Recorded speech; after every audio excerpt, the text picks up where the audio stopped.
Good morning, everyone.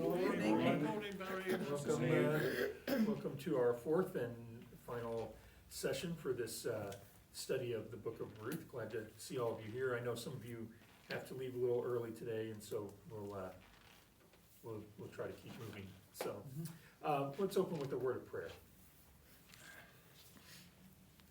Gracious God, as we approach Christmas, we wait with anticipation for the celebration of the birth of your Son, Jesus. As we study the text today and have our conversation, we remember that anticipation. We remember the connection between the text that we're reading and the Gospels that speak of the birth of Jesus in a town called Bethlehem. And so as we move towards that date, bless our time together, bless our study, and open our minds to what you would have us take from our time together today. It's in Jesus' name that we pray. Amen. All right. Well, we are going to start on chapter 4 today, the final chapter. And like I did last week, I have a little bit of information, contextual information, about some of the action that's taking place that may help kind of explain it and answer some of the questions I think that were even coming up in our discussion last week about ultimately what's going on here.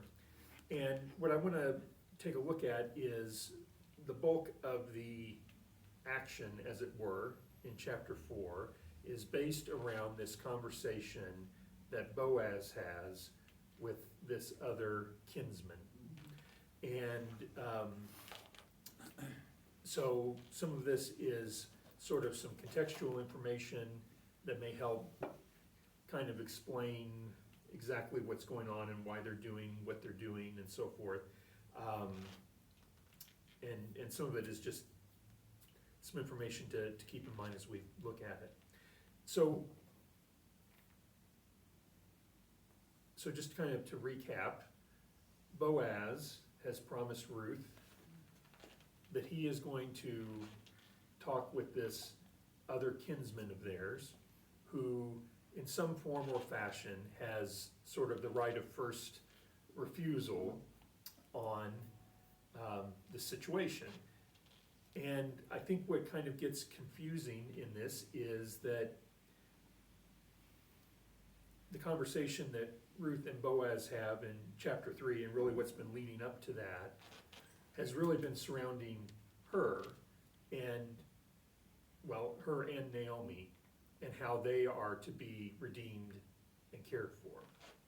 And so I think it's fair to say that at the end of chapter 3, the expectation is that this has to do with, strictly with probably marriage for Ruth.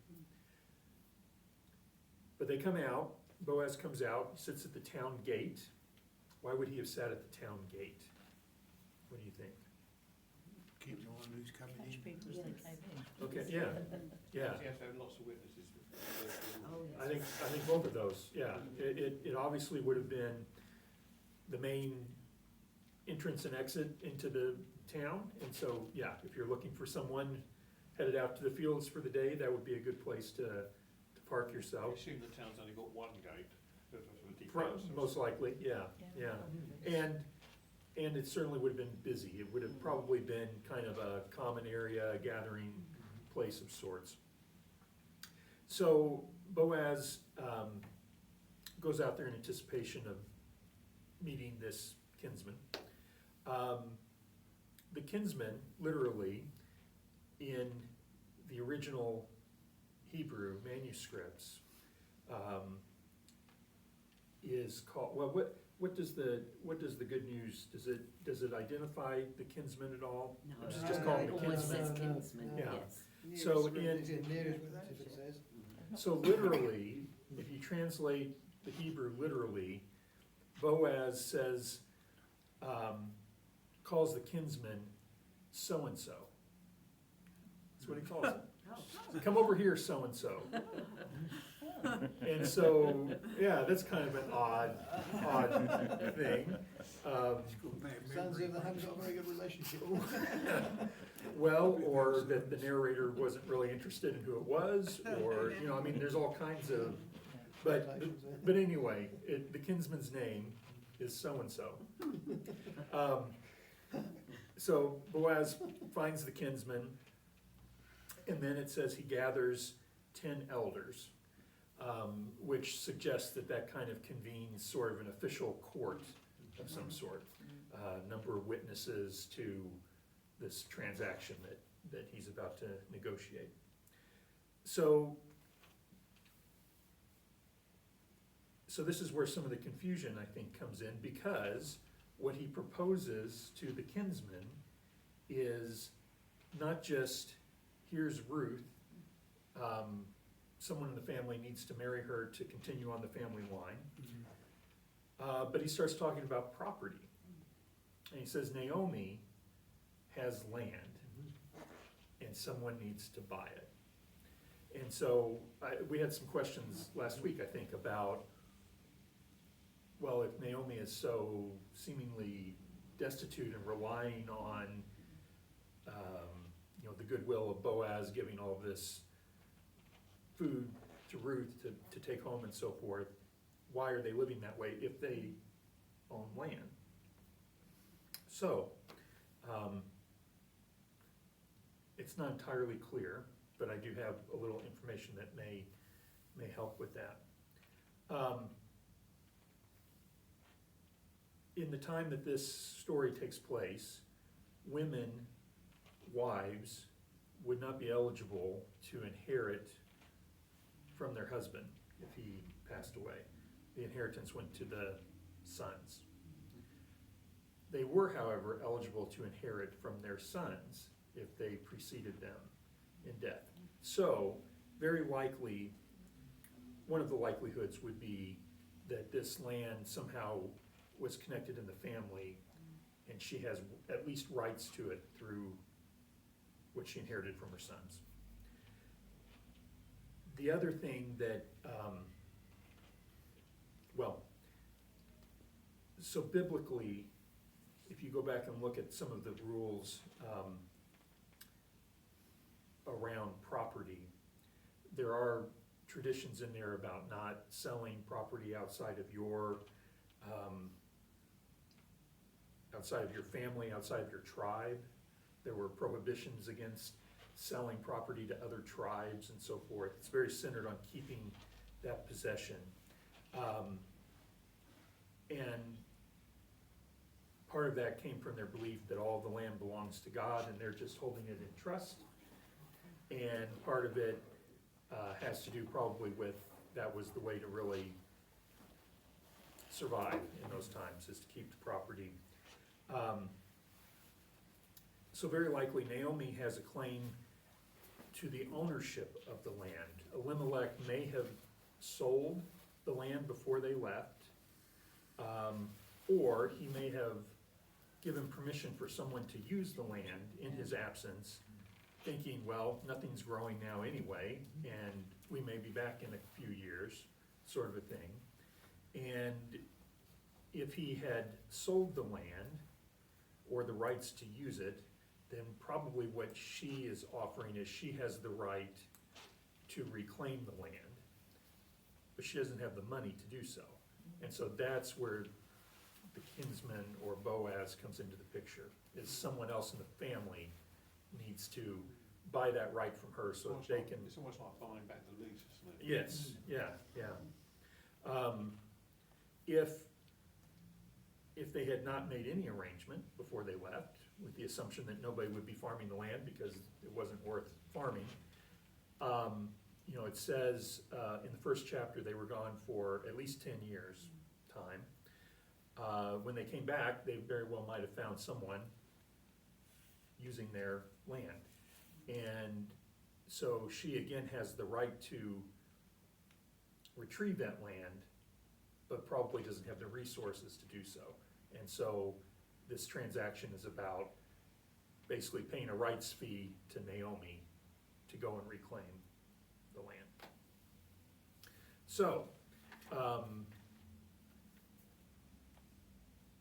there are other precedents in the Bible for this sort of redeeming the land of a family member. There are precedents in the Bible for the practice of the live right marriage that we talked about a few weeks ago. But there's not any examples of the two being linked together, which is what Boaz does in this case. So, so let's look real quickly. Chapter 4.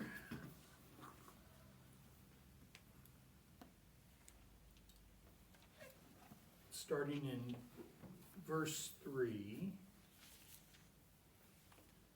through verse 6. Does somebody want to read that? This is the conversation between Boaz and kinsman so-and-so. I'll do that, no. Yeah. When they were seated, he said to his relative,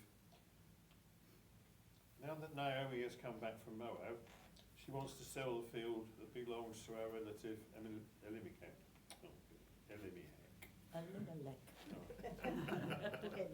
What's his name? I think you ought to know about it. Now then, if you want to buy it in the presence of these men sitting here, but if you want it, buy it in the presence of these men sitting here. If you don't want it, say so, because the right to buy it belongs first to you and then to me. The man said, "I will buy it." Boaz said, "Very well, but if you buy the field from Naomi, then you are also buying Ruth, the Moabite widow, so that the field will stay in the dead man's family." Have I got go? One more verse. Yeah. The man answered, "In that case, I'll give up the right to buy the field, because it would mean that my own children would not inherit it. You buy it, I would rather not." So why do we think that what would that reason be for the kinsman mentions inheritance? How it would affect basically the inheritance of his offspring? Well, he's buying it, and then it's not, after his death, it's not going to belong to his family. Okay, Is okay. it? So he's spending Well- money, perhaps he's quite old, he's going to die soon, he's going to spend a lot of money. But initially, he says, "I'll buy the field," Oh, yeah. Yes. but it's only when Ruth's thrown in Yeah. the deal Yeah. that it becomes a problem. But he talks about inheritance, though. Yeah. So, Is that a red herring? Does he just not want to take on the responsibility of Ruth? well, In some way. that could be. Or is he thinking if he himself with Ruth has a child, then that would go to that child, the inheritance of the field? Well, Yeah. and that's, Exactly. and that, you know, if you remember our conversation about how leave-right marriage was supposed to work, was the whole point of it was that the brother-in-law marries the widow, Mhm. and any children they have are counted as children of the original husband to further the family line, is how it was supposed to work. Yeah. So I think there could be some suggestion there I mean, there could be he could be concerned about the finances of having additional family, whether he's already married or not, or, you know, with the prospect that we have kids. Perhaps he's uncertain whether he's able to have any more children And that- because of his age. That could be as well, Does the Or fact, disease or something like that. does the fact that Ruth is a Moabite have any reflection on it as well? I mean, Foreigners, they Foreign, tell I it. think that. yeah, I mean, the inheritance could be a good excuse. Yeah, so Because he racist. actually mentions the nationality again there, doesn't he? Mhm. Yes, the Moabite, Yeah. yeah. You know, the Yeah. just to Moabite. make sure you know who we're talking about. Yeah. So, I think there may be a clue into exactly what some of the motives are in that conversation.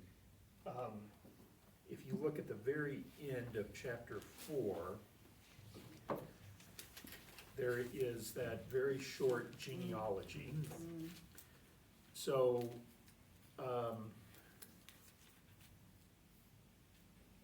so I think what's interesting here is,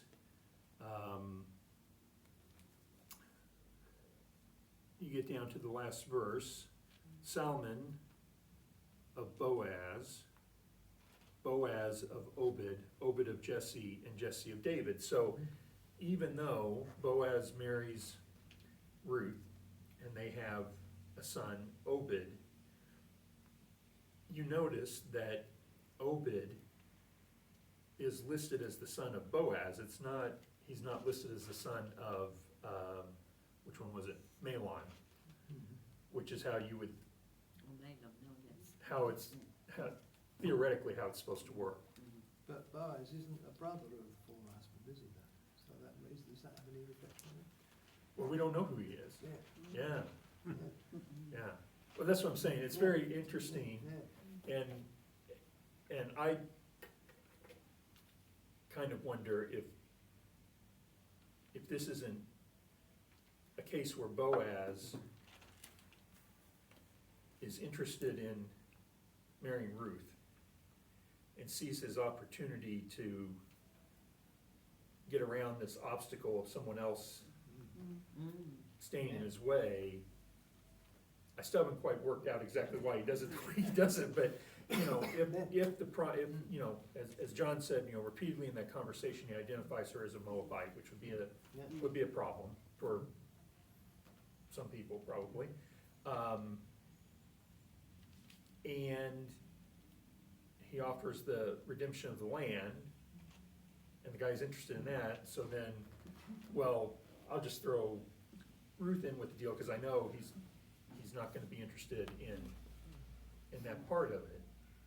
Because like I said, there doesn't seem to be a lot of precedent where that was a package deal. There would have been a right to buy the land in the case of the death of a family member. There would have been perhaps an expectation, a man dies without any children, that someone would step in to carry on that line. But there must have been some legal link, because otherwise the unnamed relative would just said, sorry, I'm not taking Ruth on, this is not part of this. Well, I mean, I think we won't ever know for sure, Yeah. but I just kind of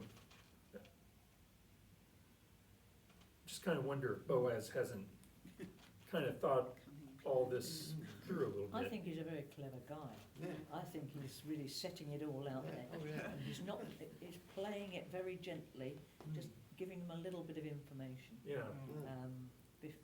So, and it's very clearly set out, to my mind, you know, how clever he He'd have was. been a good barrister, wouldn't he? Yes. Yeah, you're probably right.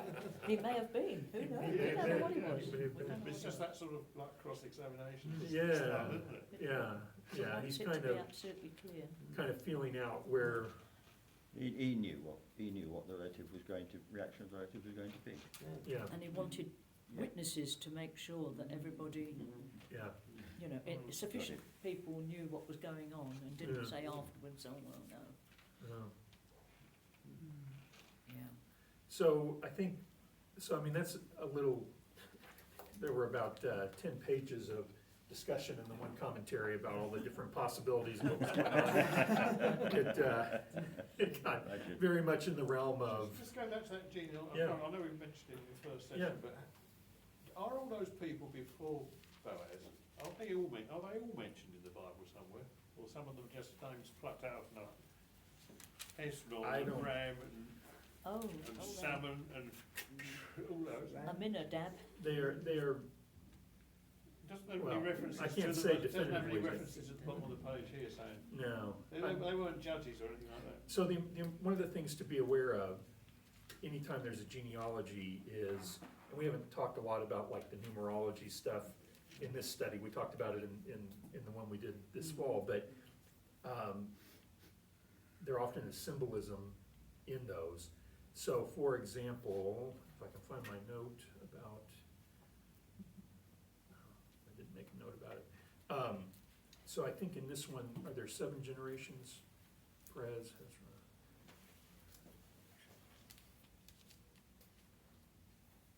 Boaz is the 7th Yeah. generation in this. Well, you get that in Matthew as well, don't you? It's all Yeah, in Matthew, it's stacked up too. in Matthew, it's 14, there's 14 generations Yeah. between Abraham and David and Jesus, I think, yeah. And we can look at that genealogy as well.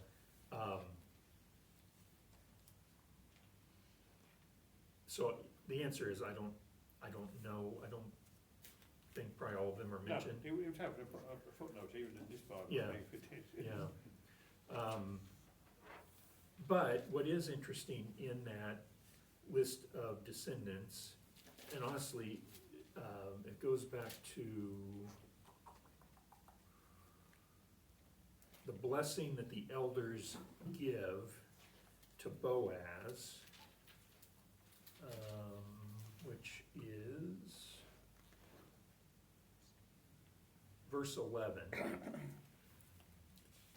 Then all the people who were at the gate, along with the elders, said, "We are witnesses.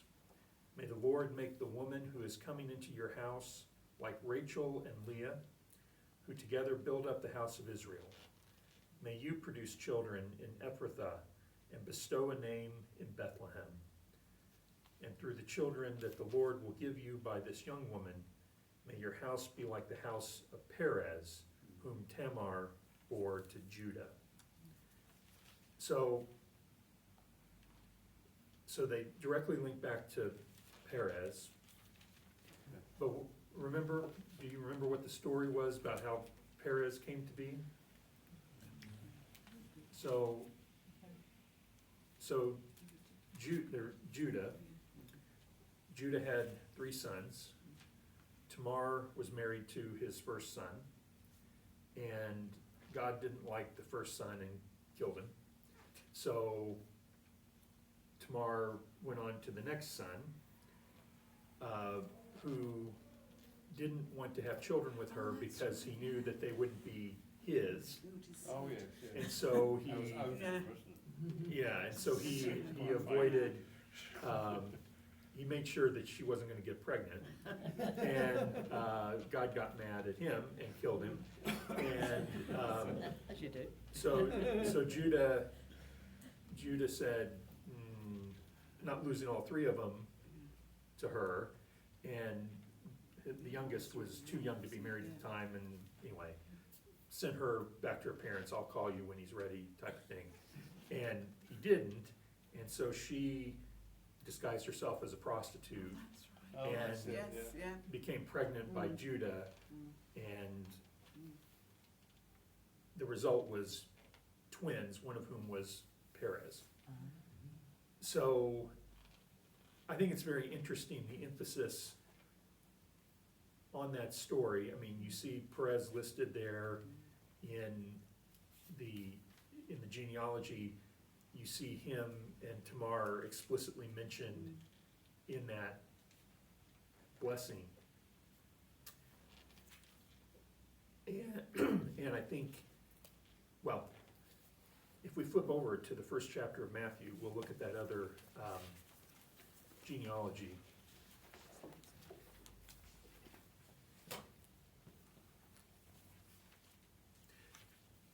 So there's a whole lot of names in this genealogy. At the very end, and in verse 17, this is Matthew chapter 1, verse 17.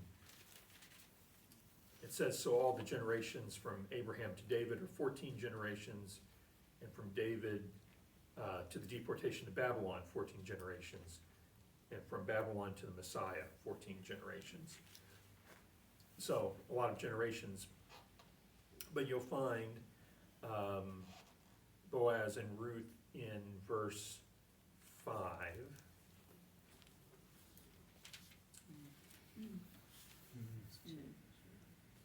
And in this whole genealogy, there are, I believe it's 4 women mentioned. Ruth is one of them. Tamar is one of them. Rahab is one of them. And the wife of Uriah, who was the wife of Bathsheba. It doesn't mention the name there. Yeah. It doesn't mention her name, but it points her out. She was more famous for being, well, yeah, anyway. Yeah. So I think, so what is that, so if you think about, I mean, obviously, Matthew took a lot of time to include all this genealogical information as a way of making his point about Jesus' connection to David and Abraham and so forth. But it's all men, except for these 4 women. And, I mean, what do we know about each of those women? They all had a story, didn't they? Yeah, yeah. You know, they weren't just, it wasn't a normal situation. It always seems as if things happened, people died, and they, Well, and yeah. Was Bathsheba, was she her? Uriah wasn't a Hebrew, was he? He was a Hittite or something? Right. But they're not all Jewish. well, David David basically saw ordered him Havering, to be killed in battle. Yes, but he wasn't, was he actually, He was he was, he wasn't a Someone foreigner, he important wasn't in a the army. foreigner. Yeah, he was a general, but he was Yeah. Jewish, he was, yeah. Well, it's not, I don't think the connection is that they're all foreigners. no, that's what I was wondering. If I think Bathsheba- that- They're all been passed on from one husband to another. Well, well, Because Uriah was- and all of their stories kind of revolve around, I think what we would say, some sort of immorality around sexuality in some ways. Yeah. And I find that very, well, and then you think the fifth woman mentioned in this genealogy is Mary, who is pregnant out of marriage, in an unusual, means. Yeah. And so, I just think it's interesting that though, you know, it doesn't list Abraham and Sarah as the parents of Isaac. I mean, there are other women who are very important in this whole story who don't get the Yeah. mention. I mean, Sarah's special because she was so old, wasn't it? Well, Things like that, yeah, I mean, there's, Yeah. so, what do you think that means? That in this story, it's very focused on the story of Tamar. In Matthew, the choices of who's included in that genealogy, what do we take from that? Sorry, I don't know the story of Rahab. So Rahab was a prostitute She who was- lived in Jericho, and she sheltered some of Joshua's men and snuck them out of the village so that they escaped capture, and they, Yeah, I know Gave the her a story, I blessing. didn't realise that was the name. yeah. So, I think it's in some ways, well, I think one of the points of the book of Ruth is about inclusiveness. I mean, there's the foreign aspect, there's the different religious aspect of it. There's kind of the unconventional mechanisms by which she's redeemed. And then obviously the reference to the story of Tamar and Perez, which is an unusual kind of, you know, story. And so I think it's about the importance of how we view people who are other from ourselves. And in Matthew, in that genealogy, one of the things I think that it says to me is it's pointing out, I think if you were just gonna write a story about a Messiah figure, and you had to give them a backstory and a genealogy, it'd be all, what would it be? It'd be royalty, it'd be, Yes. you know, and so much of Jesus is so countercultural to that.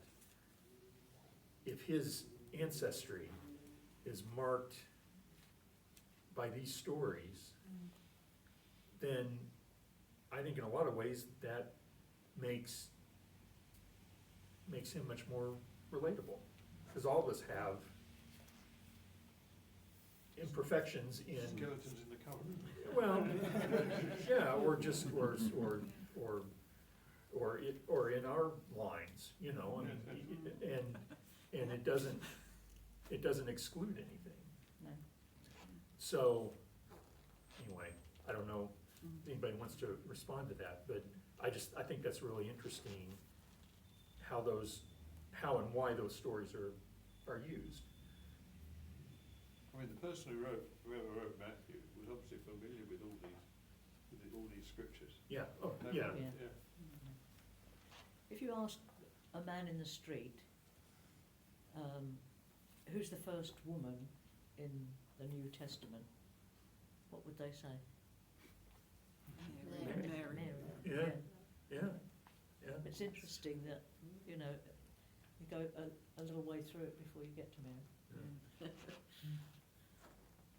Well, I think, Matthew, surely, that the principle here is that Matthew essentially was written for Jews, yes, and by his genealogy presentation, he is saying to them, this child is the Messiah, Yeah.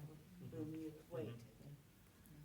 The inclusion of the others is surely God's message to us, yeah, that this is our Messiah, the Messiah for all of his yeah, children, yeah. for all of humankind. Does Paul refer to any of this in his letter to the Hebrews? The sort of, No, no, Paul doesn't operate on a genealogy, no. because he was mixed race himself.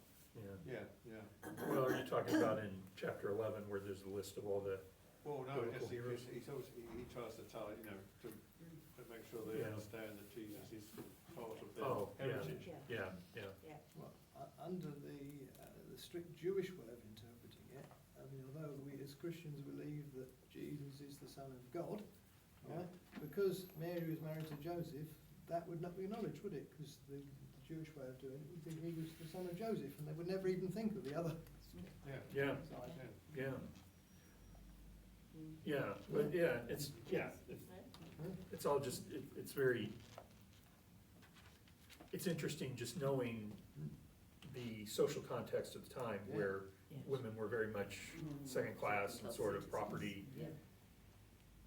you know, that even in the midst of that, here are, you know, at least in this case, these 4 women who are lifted up as being important enough to be included in the genealogy of Jesus. And, yeah, I think that's what I keep coming back to.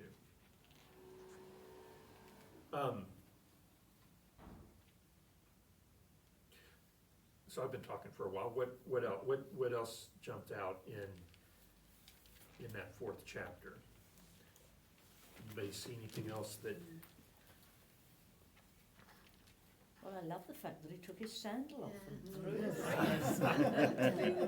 Then when I thought about it, I thought, you know, when you go to an auction, not that I've been to many, but, you know, people say to the auctioneer, if I scratch my left ear, you know, I'm out or yeah. whatever. But something like throwing your sandal in, you cannot do that without meaning to do it, can you?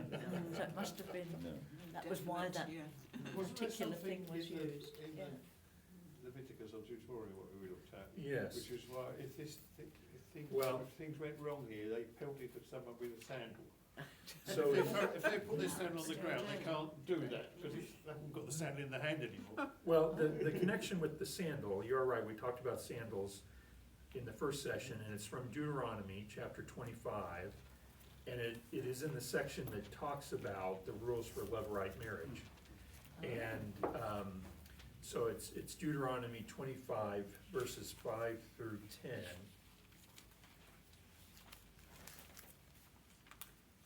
It's 196, it's good. If 2 brothers live on the same property and one of them dies, leaving no son, then his widow is not to be married to someone outside the family. It is the duty of the dead man's brother to marry her. The first son that they have will be considered the son of the dead man, so that his family line will continue in Israel. Do I continue? Yep, yeah. But You'll, if you'll the know dead- when you get to the Yeah, sandals. yeah. Right, but if the dead man's brother does not want to marry her, she is to go before the town leaders and say, "My husband's brother will not do his duty. He refuses to give his brother a descendant among the people of Israel." Then the town leaders are to summon him and speak to him. If he still refuses to marry her, his brother's widow is to go up to him in the presence of the town leaders, take off one of his sandals, spit in his face, and say, "This is what happens to the man who refuses to give his brother a descendant." Oh, she'll throw it at him. It's That family will be known in Israel as the family of the man who had his sandal pulled off. But this man did not have his sandal pulled off. He took it No. off himself. But what's interesting is, at least in my Bible, the cross-reference for the only other reference to sandals in this manner is in the 4th chapter of Ruth. So obviously it's not the same. I think the narrator goes out of his way to say, well, this was a custom from a long time ago, Yeah. that maybe the narrator doesn't really understand why. Or maybe it's a clever way of, again, tying it back to this. Yeah, I mean, they exchange sandals, they both retain a sandal, they don't get one taken away, I don't know, because this would be in the case of if you refused to fulfill that marriage obligation. Mhm. But in the case of the story of Ruth, Boaz is fulfilling that obligation, wherever it may be.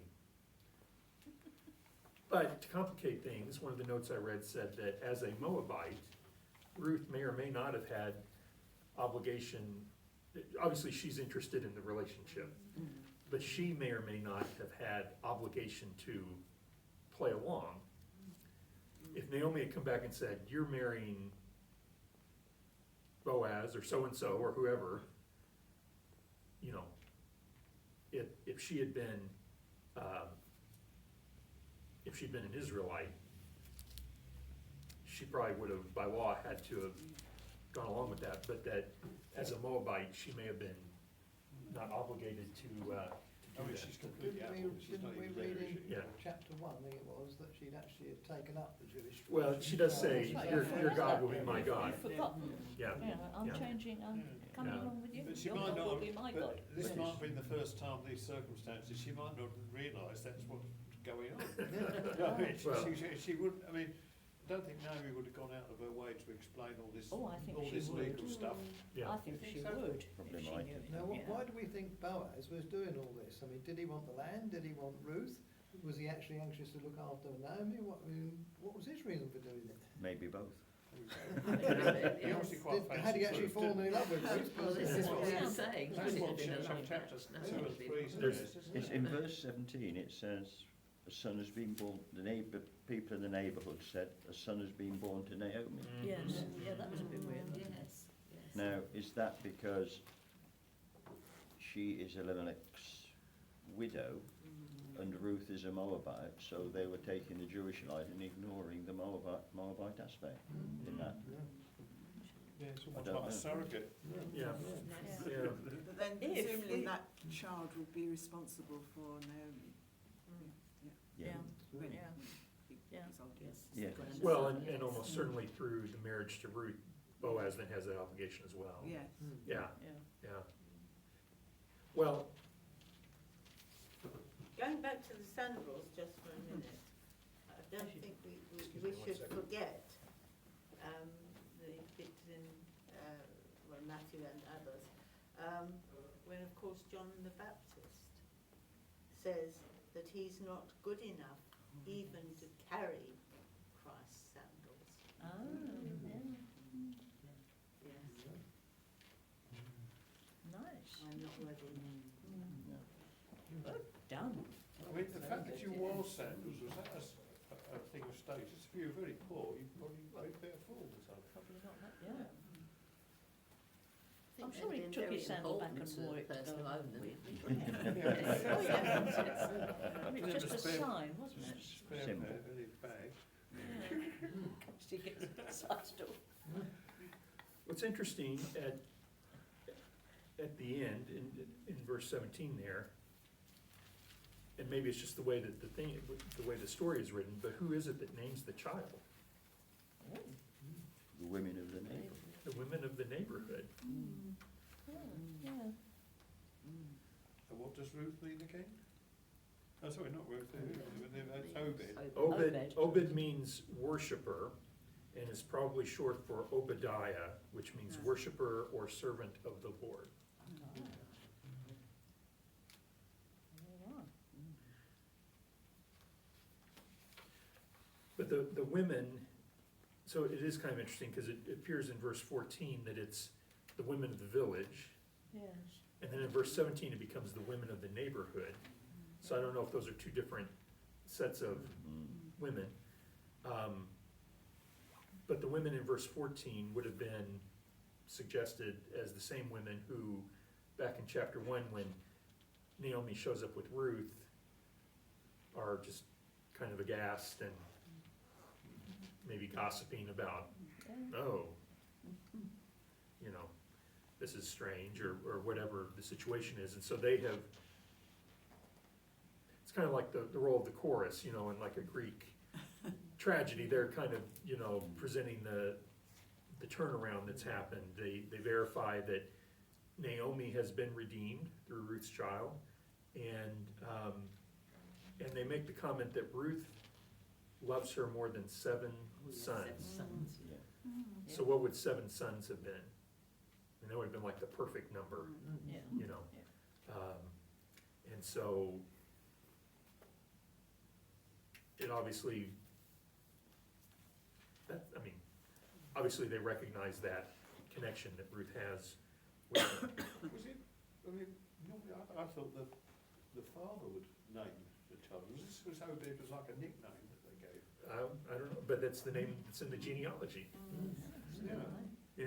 Yeah. But So- you know, the story of St. John the Baptist, Yeah. when he was born, they said, oh, Yeah. he's going to have to be called Zachariah. Yeah, And Zachariah had to sort of write it down, didn't he? yes, yes, yeah, yeah. A lot happens in all those years. Things change. But he never asked the mother, what's he going to be called, Yeah, or the grandmother. All the children of the village, the women of the Women village. of the village. well, in Zechariah's story, in John's story, they do ask Elizabeth, and she tells them it's John, Yeah. but then they go and check to Yeah, see if that's, yeah, yeah, Check with the Yeah. father, Well, I didn't yeah. believe her. yeah, Yeah, he must have written it down for her at some point. yeah, yeah. Yeah. Uh-huh. So what, one of the other things that I kind of realized as I was rereading it this week, you have the women at the end who are sort of, this is the happy ending part, they're kind of narrating all the things that have fallen into place. They verify Ruth's love for Naomi, and you know, sort of suggest the wholeness that has been kind of created in this hodgepodge of a family that showed up in Bethlehem sometime previously. Naomi obviously is happy about the child, but it never really characterizes what is Naomi's view of Ruth. Do we think that, and maybe I'm reading too much into it, but there's, you know, if you look at their interactions, in the beginning, Naomi tells Ruth to go away, and she doesn't. And then there's not really any account of any conversation all the way to Bethlehem, which would have been a bit of a trip. The other times that Naomi makes an appearance in this story in the first person, she is basically directing the action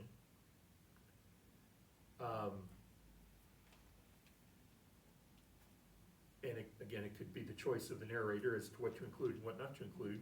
Ruth brings home all this food that obviously they're in need of, and she eats and she's full, but she never gives a blessing to Ruth about bringing home the food in the story, at least. I don't know. Do we think Naomi was taking advantage, but Ruth is there and provides an opportunity for her to be Yeah, she's, what's in it for cared them? after. Yes. Yeah. And her Be careful.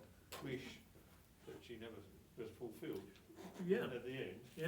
Is Naomi the arch manipulator? Well, I don't know. Is the whole story about manipulating? I mean, Should- does should it be- Boaz manipulate the Should it be the book situation? of Naomi?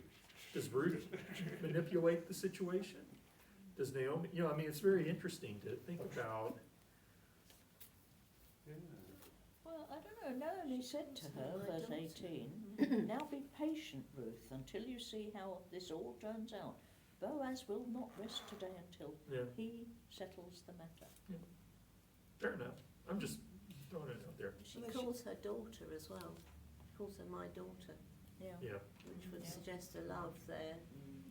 And of course, Yeah. Naomi's setting the situation up for Ruth to be with Boaz, and she sends him Really, to yeah. lie at his feet. Yes. Yeah, but it's that for her She looks safety after as the well. baby. Yeah. Yes, Naomi looks after Yes, the baby. Some- yeah, she says, Yeah. look, hold on close, Yeah. child close. Held him close and took care of him. yes, Nice time. yes. Whether Ruth was still out there on the field See you tonight. gathering up food, Yeah, what happened yeah. after that, or whether they all lived together in. I tell you what they did. Had 2 bungalows. Next door, 2 families. One family and 2 houses. You thought this through when They lived happily ever after. And lived There we go. yes, yeah.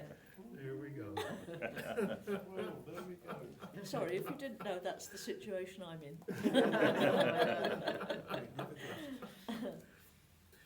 So, before we close up here, just real quickly, in some ways, this is an odd text for Advent. We would normally expect to be doing something in the Gospels or something along those natures. But what connections have you seen, or have you thought about it, between the story of Ruth and either the story of Jesus' birth in the Gospels, or I even thought about it in terms of like the themes of Advent, the Advent candles, the connections we can make. Certainly there are direct connections between, we talked about the genealogy, we talked about that they both take place in Bethlehem, but I don't know, have you thought about any other connections that might be there, that maybe there's some crossover?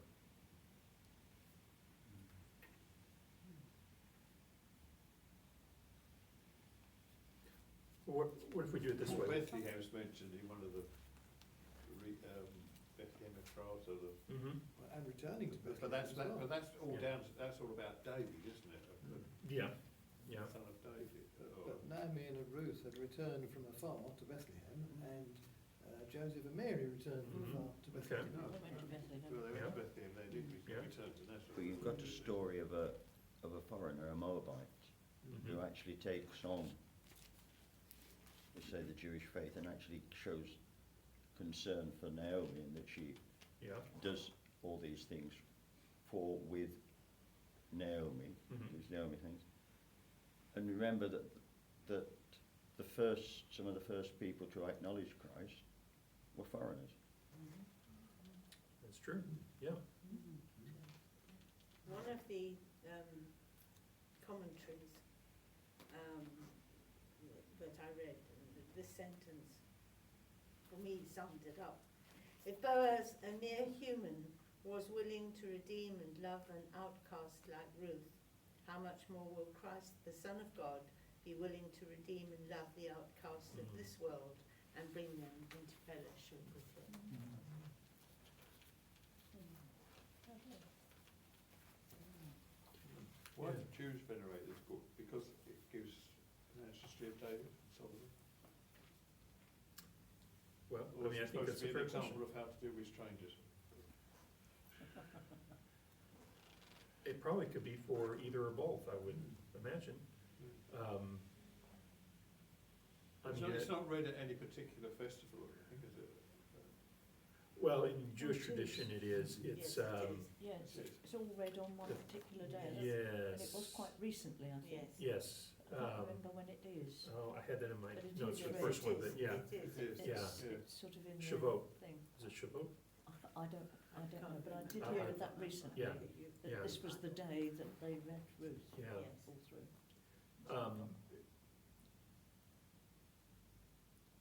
I suspect part of it, the link with David is important to set up Yeah. his, Yeah. More Obviously, immediate we genealogy. immediately start looking at Matthew genealogy, but that's, Yes. that wasn't how it. Yeah, the yeah. Jews would have seen it. So. But I think too, this was probably written in a time after the Israelites had returned from exile in Babylon, and so very likely there would have been a fair amount of intermarriage that would have taken place while in exile, which strictly speaking probably was prohibited or frowned upon. But this story might have given credence to there is redemption and there is, I think it was first written down after the exile then. yes, yeah. And so I suspect some of that is in the background as well. And even on their return, and much like this story, they're returning to Jerusalem and that area that they've been absent from for some time. So there's other people that are living there and are, we talked about the whole issue with someone's taken over the land that was Elimelech's land. So on a larger scale, that has happened to the Israelites who were removed from Jerusalem and different places. And so I think there's the possibility that there is some connection there with, there probably are foreigners living in the land. How should they be treated? How should they be welcomed into society? So I think there's a lot in that, and I think we can hear echoes of that in so much of what Jesus teaches in the Gospels about the value of a person, regardless of their upbringing or their point of origin or whatnot. So, and I think the point about I think Barry made it about it was foreigners who were among the first to identify, to recognize Jesus, and that is true. I mean, if we combine all those gospel stories and think about it together, I mean, the shepherds are involved. Who were the shepherds socially? I mean, they were the bottom of the bottom. Low down And you think where Ruth and Naomi were when they walked back into Bethlehem, I mean, you couldn't really get, much more They had nothing. hopeless situation than they were in. So, I think there's a lot of connections. So in the days ahead, as in carol services and in church services, as we hear those familiar stories again, think about the story of Ruth alongside and see what echoes you might hear. Maybe some that we didn't even think about. Any last comments?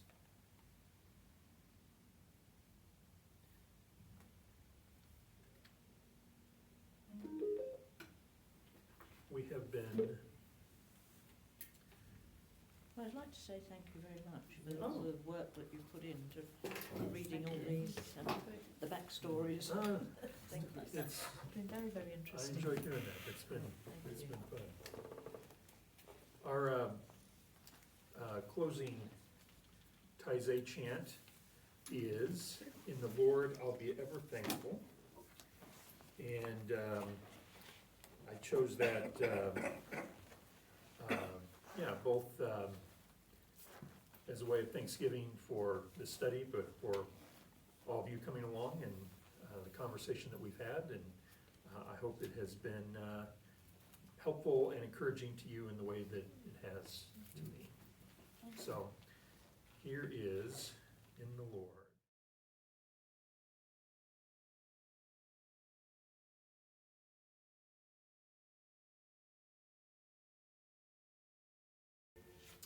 Well, thank you all very much.